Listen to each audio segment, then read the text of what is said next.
New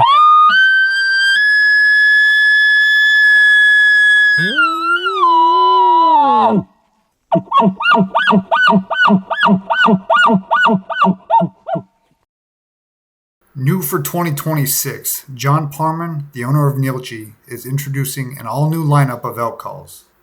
Built with meticulous purpose and designed to grow with you, these 5 calls were developed in a progressive system to help hunters build confidence, control, and realism at every level.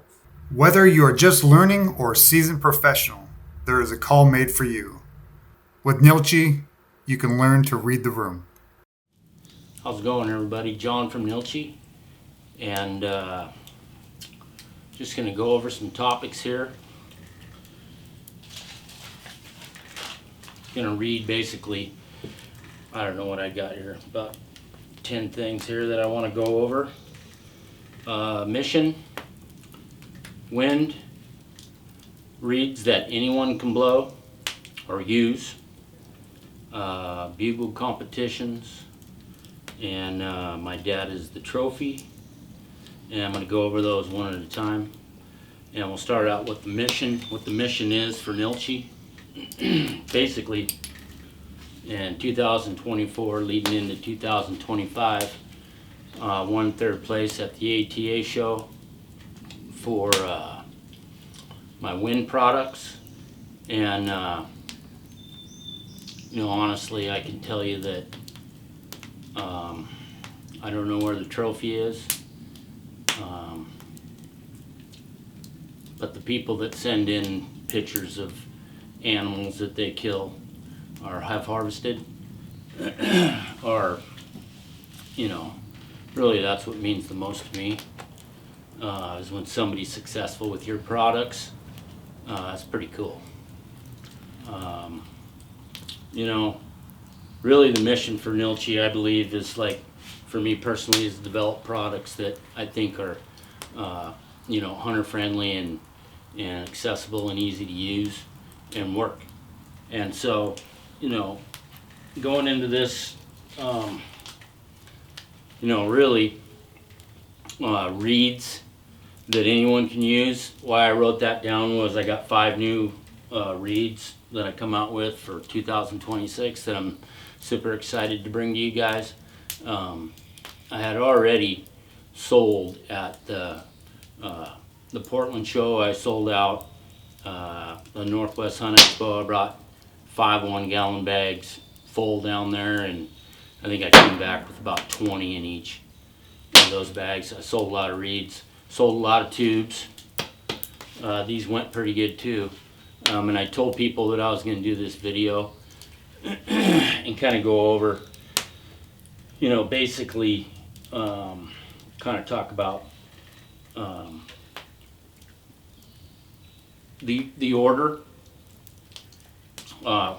from right to left all the way through is got a different stretch on every single one of these, and I did that. Well, they all just have a little different spin on it. You know, I basically, there's a 5 pattern stretch that I put on every one of these frames, and I just take my time and I stretch them out. And you know, I guess we'll talk about the frame itself here for a minute. So, and then we'll move on from there. I know I said something about bugle competitions, but I don't know. I guess I can leave that one alone. I've never been interested in doing that. It's never been my thing. That's no slight to the guys that want it or do it. You know, I just feel like, you know, I wrote down the trophy as my dad because, you know, when you grow up with a dad that hunted elk the way that my dad did, I kind of feel like I've already won that. I don't know what it really means. Just like I said, I don't know where the trophy is for the win, but the recognition from the ATA show and the people was probably the biggest thing that ever happened to me in my life. If I could be, you know, candid and honest about it, because, you know, I mean, for, you know, getting into bow hunting and being treated the way that I was at a young age, and then turning out to be, to basically never give up and keep hunting. It's hard to find hunting partners that, can withstand the test of time, because, when you're passionate about something, you're passionate about something. And I'm passionate about it, let me tell you. So the frame, I probably worked on this close to a year. And I actually thought that there were several times I thought that I was just going to throw it in the garbage, and it wasn't possible, because my ear tells me really what I want to hear when it comes to elk and sounds. And so this little notch right here at the end was what I really had a hard time perfecting.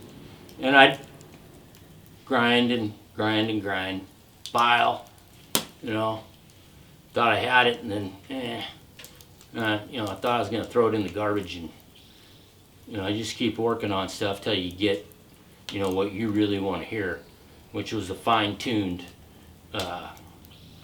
frame is really what I was looking for. And so I got it. And in the back you can see that there's 2 tabs on this frame, which looks like Mickey Mouse ears, but I'm going to sneak over here to you. You see those 2 ears on there sticking up, that one and that one. Well, that gets everything out of the way of the airflow. So when your tongue comes up and arches, those tabs are out of the way. And that was very important to me to get those out of the way. On the top of the frame, there's a valley that's narrow at the back, and then it rises and spreads a little bit over an 1/8 inch around that notch. And so what happens is you can basically come up over the top and with your the arch of your tongue, and all the airflow goes right into that notch crease. And so the way I build them is, like I said, I have a 5 stretch pattern that I put on these. I'm very particular about the way I do it, and because I want every one of them to sound the way I want it to sound. And basically at that point, then you can once I get my stretch pattern done, then I fold that down, and then these bend right over, and that creates a channel in a valley that goes, so your tongue comes up and hits the back of it, and then the damn hot rod, your tongue comes up over the top and touches these 2 tabs, and then the airflow gets channeled right down the pipe. So this here, sweetheart, and the way I stretch this one's very low. The reason I did that was I have a very particular sound that I wanted to hear out of this call, which was the estrus calls and the calf calls. I wanted that. I was very particular about that. I didn't overstretch it, and it's light latex anyway. But as I was saying, those 2 tabs, I'm not doing anything special here, and this is what I tell people at the shows. Just arch your tongue up, hit those 2 tabs, and you're gonna get your sound.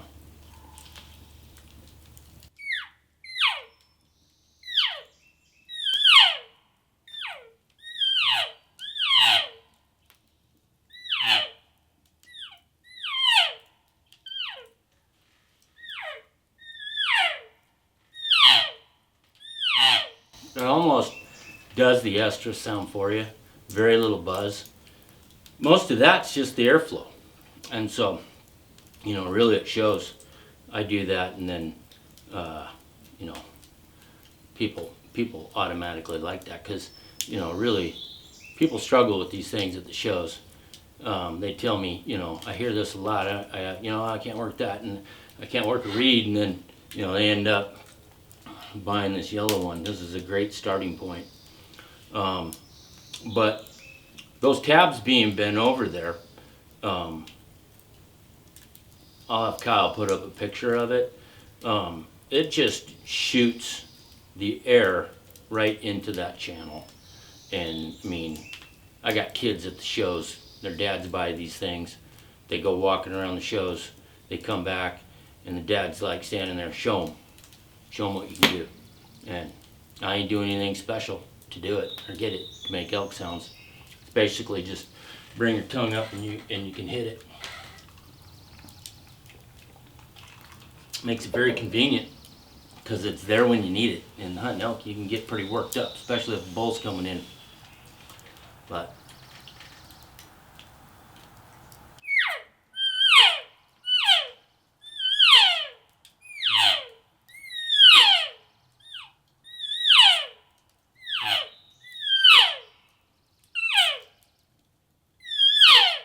call's doing it itself.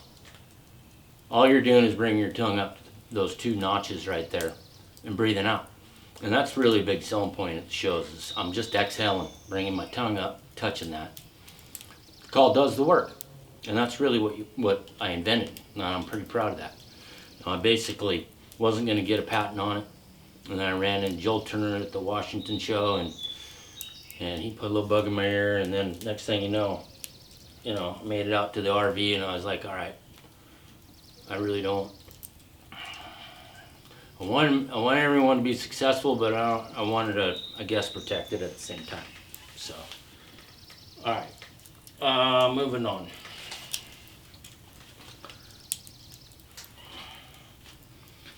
Frame design, went over that. Latex and stretch, went over that. Blow up two-tone. And the fact that, I didn't go over this, but the fact that I anodized the frames, antibacterial, these are chucked in our mouths, in and out. The whole time we're elk hunting, we're taking our reeds and throwing them in and out of our mouth, and I carry mine in a plastic case, and that's horrible. But so we anodized the frames. All our frames are anodized, and then I believe that's going to help with the rot of the latex. Always good to basically clean your call, dump some water on it. For me, it's usually chewing tobacco, clean it out of there, but expect to buy 2, 3, 4 reeds when you go out. So that's an important factor. That was Kevin's brainchild. He came up with that anodization, and I was like, yeah, man, can we do that? He's like, yeah, we can do it. And I was like, that's a great idea. Not only do they look cool, but anodization has antibacterial properties. So nice and smooth, nice and clean. The batting order, I believe, is what's next. The batting order in the lineup, so from my right, I don't know, you're really looking at it, so from your left to right, it goes Sweetheart, which is the lowest stretch, and I believe anybody can blow that thing. You practice enough with that call right there. I think you could have it in about 2 days, really, if not the first day. My old man, he hasn't blown a call in years, and he threw it in his mouth and he nailed it right off the bat. And I was like, I looked at him, I was like, you gotta be kidding me. And so Geo's next, the red one, and the orange one's Alpine. Both those are stretched to a lower consistency. Geo's not. Geo's higher. And then you step up to the big boy stuff, which is mine, the green one, and then the green one is Rips, and then Gravedigger, and right next to it are 3 Broadheads for 2027. I explain that kind of in the video later on, but yeah. So one of the things I'd like to go over really is like this tube is like the way that it's designed. The back pressure. I keep talking about the back pressure because it's super important that I built these reeds to go with my tube. You can blow them in other tubes that you buy on the market. I'm not trying to do that or tell you that, but it does. You will literally feel the latex blow up. The better you get at these, you will start to feel, and the more you put pressure on it, you will feel the latex blow up in your tongue. And really what I wanted was a 2-tone elk call. I want just 1 tone. I wanted full pressure, and I want it to go and never let go. So we're gonna give it a rip here.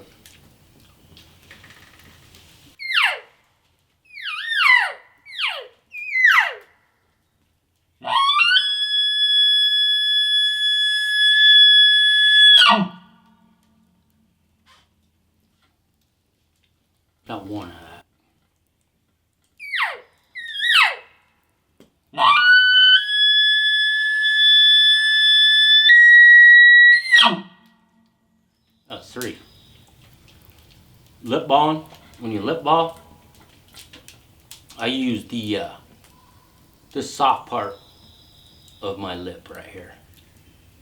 The better you get at it, lip balling, I have a strange thing with lip balling. You just don't want to go around lip balling.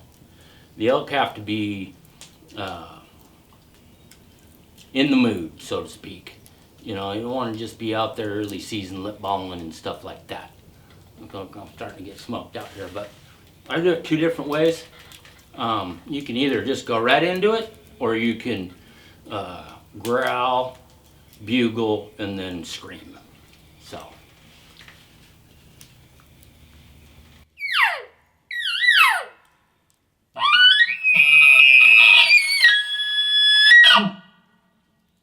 That's kind of a growl.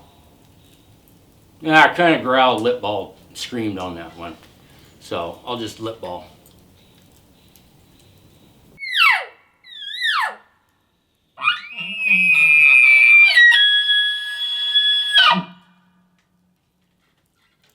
It's just a habit for me to just kind of finish with the scream, but if I can do it again.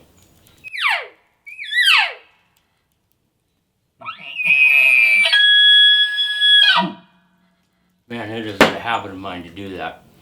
Just lip ball and then just go right into a bugle, because that's basically how I do it. I want to finish with a scream at them. But anyway, I think that's basically it, and we're going to end up taking you out to the Olympic Mountains, and you can listen to it. We've got two different recordings, so you can actually hear the sound of it out in the woods and what it sounds like out there in the real hunting conditions. But I'll tell you a quick story. So when I was probably about 10 or 11 years old, well, we moved out to my dad built a log house. Yeah, and I moved in there when I was 10. So, you know, my first bow was an Allen bow. It's called an Allen Indian bow, or it had an Indian on the limb. And you know, I did some research. It was one of the first compounds, I believe, they ever brought to the market, which my mom brought home for me because my dad at the point wasn't going to buy me one. But so as the story goes, my mom got me that bow. I was on top of the world, and you know, I shot that bow and I shot that bow and I shot that bow. It wasn't very powerful. It basically, you were lobbing it in there. And then I can remember I had an old Martin pin sights. And I was like, man, I'm getting tired of this instinctive shooting. I'm going to put this sight on there. And I put that sight on there. And I mean, I thought the sight was going to help me out and was going to improve my accuracy. And I was so frustrated with that sight, I pulled that sight off. And I shot instinctively for over 28 years. And the only reason I really did now put a sight on my bow is because my eyesight's getting worse to help me out. But kind of a funny story. You think that something is going to help you aim or make you a better hunter. And at the time, I just wanted to be a better shot. But man, I put that sight on, took it off about as fast as I put it on there. And you know, we always think gadgets are better, and we use a lot of them bow hunting. And I got, you know, my wind detection is basically, you know, you might look at that, think it's a gadget. You might look at my bugle tube and think it's a gadget. But in the heat of the moment, in the heat of the battle, I mean, some of this stuff is just absolutely 100% necessary. Like the wind detection when you're sneaking in on elk, the fact that it's right on your bow. I mean, I don't know if it gets any better than that. Because if you ain't paying attention to the wind, then I really don't think you're hunting. But, you know, I don't want to say this about the industry. You know, if I could be candid and honest, after a 7-day elk hunt, I don't know. You look at sprays and different stuff that you put on your body. The squirt stuff and all this and that, but you're out hunting elk for 5-6 days. I wear the same pants for usually my whole trip. I wear the same clothes, really. I don't pack anything extra because it's just, I consider it just weight. And the less weight, the better off you are. Less stuff on your back, less fatigue. So I don't know if I believe in sense and stuff like that. I just think animals are a lot smarter than we give them credit for. You go on 7-day elk hunt, deer hunt, bear hunt, whatever, you're probably gonna stink, and there's no covering it up.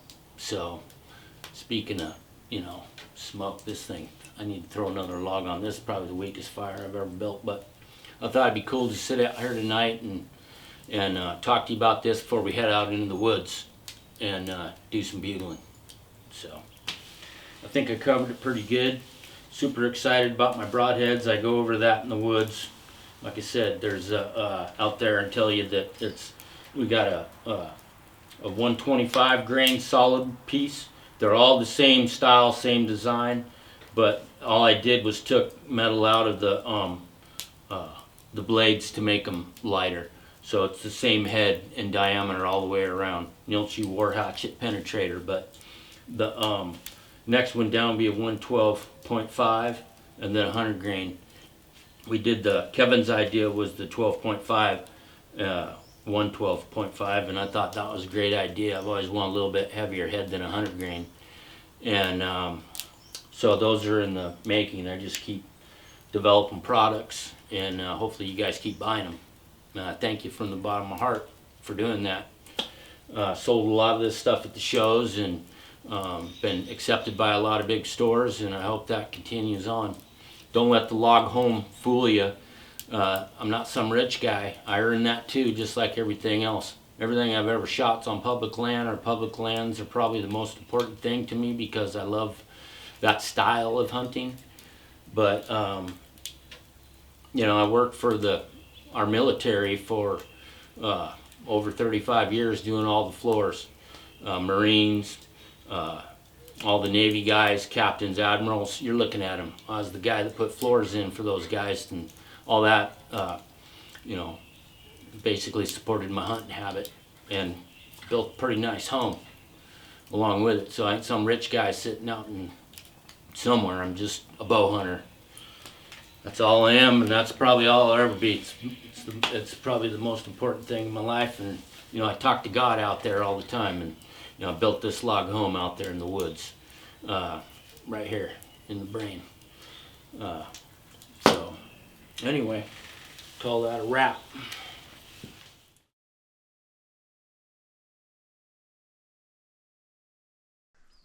If anybody's interested, to John Pahrmann, this is flat ground.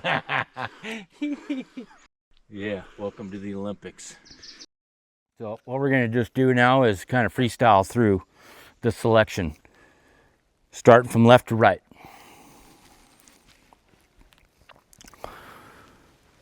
Sweetheart, low air.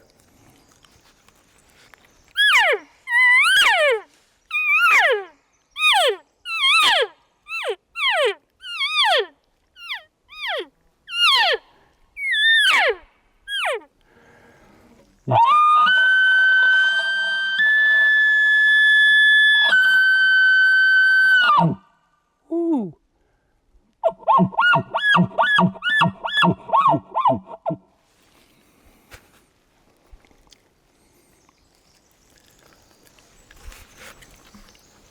Geo.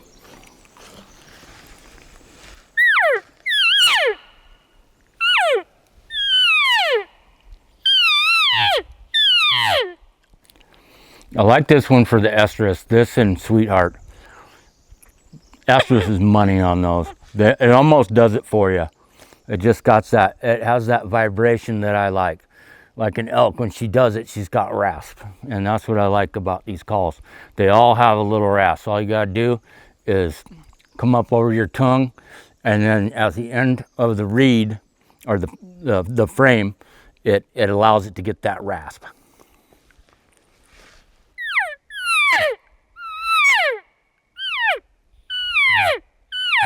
That right there. That. Woo.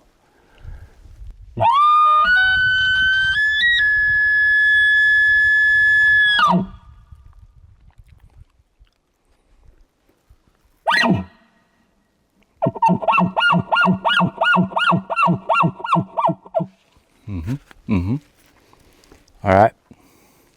Alpine, softer call, low air.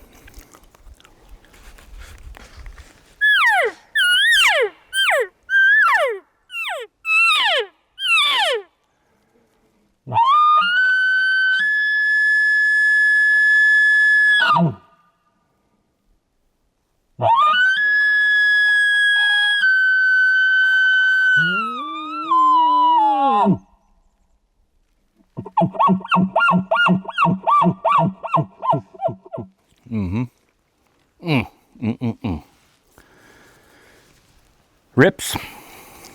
You can honk on rips.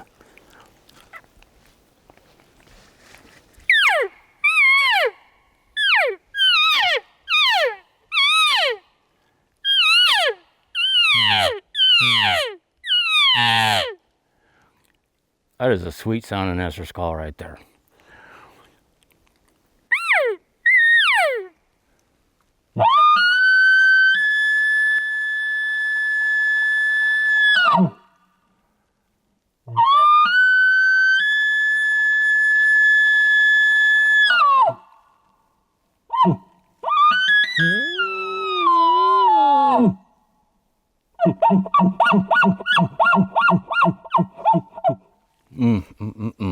I missed the ending to that one.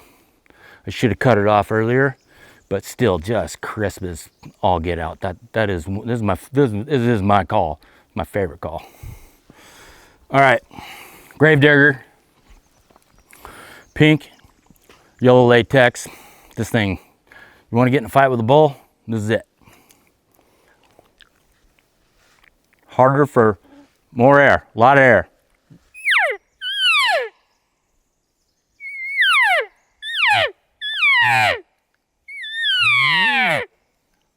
Estrus, still money.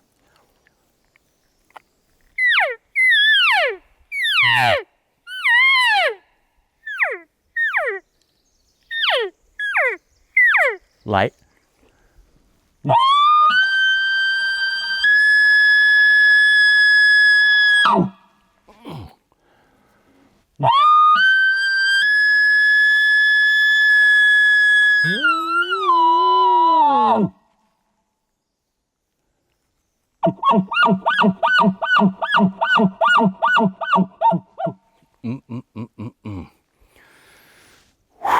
Man, that is one sweet read.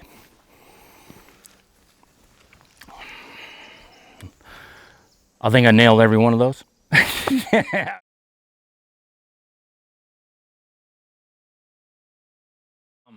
So what I'm going to do right now is go over my broadheads. So for 2026, I'm shooting for that. But if I don't get it out this year, I'm going to be shooting for 2027. This is super important to me. We've got 3 broadheads that I've developed, me and Kevin. And I'm going to start at the top. This is a 125 grain. And this is a 112 and a half. And this is a 100 grain. They're going to be knife grade steel, every single one of these. And as soon as I get them, I'm going to put them through the rigorous test of my key points for a broadhead, because I'm tired of broadheads falling apart, and I don't trust expandables. I think I'm just going to be candid and honest. I think they're well, I hate to put it, I'm not a fan. Moving on. The most important thing for me is that when you hit an animal, that it penetrates. And most important of all is flight. If you can't, I'll tune these out to 80. I don't really know. I mean, that's a long shot, but if you can hit a water balloon that big around at 80 yards, I think you're hunting. That's a long distance and consistently. My deal with broadheads, I've been doing it for over 30 years, where the broadheads, I I mean, I'm just a big fan of taking one broadhead and going out every night and picking 6 different spots to shoot from. It don't take much. Um, I'm a fan of going to all the archery shoots, the 3D tournaments. Those are great and all, but you're not getting better shooting field points. You got to hunt, or shoot with your broadheads. And I shoot them year round. There's no reason to not shoot a broadhead year round. There's some very cool, innovative sides to this broadhead. Now, I still have to put it through the rigors, but this is just my prototypes. They're being developed right now. But this broadhead is going to penetrate. I'll give you the name right now. It's called the NILCH'i War Hatchet, aka the Penetrator. That's the name. And I'm excited. This is the coolest thing I've ever been involved in is broadheads. I've been a big fan of broadheads my whole life. Obviously, bow hunted my whole life. This is super cool for me. But shooting your broadheads year round, what I found what bothered me the most about what I've done is shoot my broadheads year round and then blowing them up. And I've seen just about everything that could happen to a broadhead. And I don't want piece. I want something quality. It's got to fly good. It's got to penetrate good, and it's got to put them down. It's got to put them down quickly. The back of the blade, Kyle, I'll have you, do your magic and put that in so they can see. The back of the broadhead is beveled at about a 30-degree angle. So not only when it, for hunting reasons, practice reasons, when an arrow goes into an animal, I would love nothing more than a pass-through. But if it don't, you want it in there just chopping away so that animal, as it's running, puts it down in a hurry. In practice terms, the beautiful thing about it is going to be that once you shoot it into your foam target, you'll be able to pull it right back out. Well, once you shoot other brands, I can't put all brands down. That's not what I'm here to do. But I left a lot of broadheads in foam targets. And then you go to shoot another broadhead again, you got to dig the broadhead out of the target. That's not cool. If you use the Gorilla Glue blue and you clean your arrows and you sand your arrows, I built my arrows pretty much. If you don't build your own arrows, man, I'm a big proponent of that too. Is it proponent? Yeah? Of building your own arrows, knowing your bullets. So get in there and clean out your shafts and use that blue Gorilla Glue in there. I have those things. That stuff's tough. I don't think you'll be leaving that in your targets. But that's the lineup. If it's not going to be this year, in 2027, that's what I'm shooting for.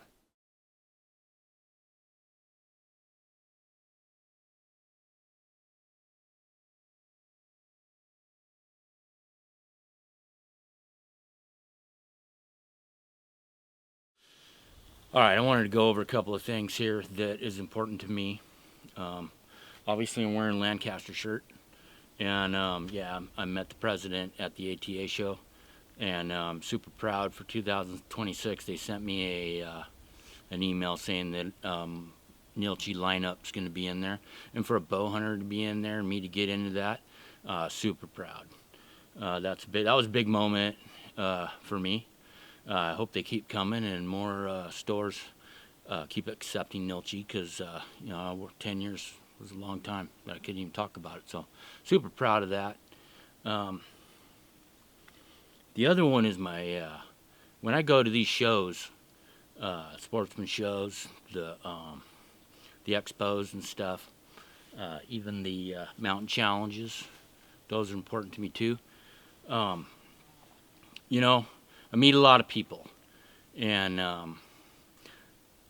this year I gave out more hats to kids than I ever have. That was super important to me, and that's not a gimmick. There's a reason that I do that. I lost my brother a couple of years ago, and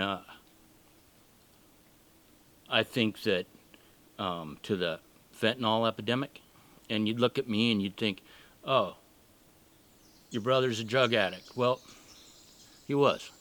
I think that if he didn't take to hunting and fishing, and I did, and I've never done any drugs.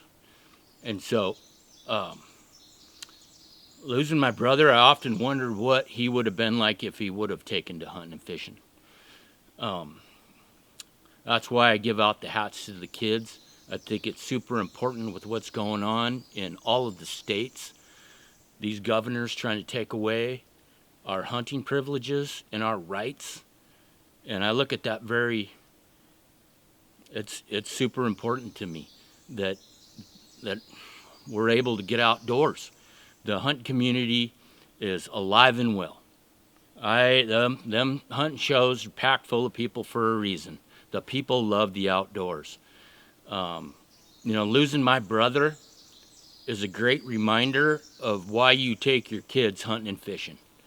I wanted to bring that up and talk about that because it's super important to me. People think I'm just handing out hats to kids for business reasons. Yeah, it's okay that a kid's walking around with my hat on his head, but that kid feels pretty important that day. I don't just hand out hats. The kid has to talk about hunting to me. I have to see it in his dad and in the kid that they love hunting. Losing my brother, I don't even know what to say about that. It didn't hit me the first day, and then I couldn't get out of bed for 6 days. I asked my dad, I said, what do you think Brian would have been like if he would have gotten into hunting and fishing instead of drugs? So there's a big epidemic out there. I see it everywhere. We don't want our kids doing, video games and all this other stuff that's, all this techie crap. I just think it's important that the kids get outdoors, and you never know where that might go. Look where it's taken me. My whole life's been hunting and fishing. Never talked about myself at all, and I'm starting now.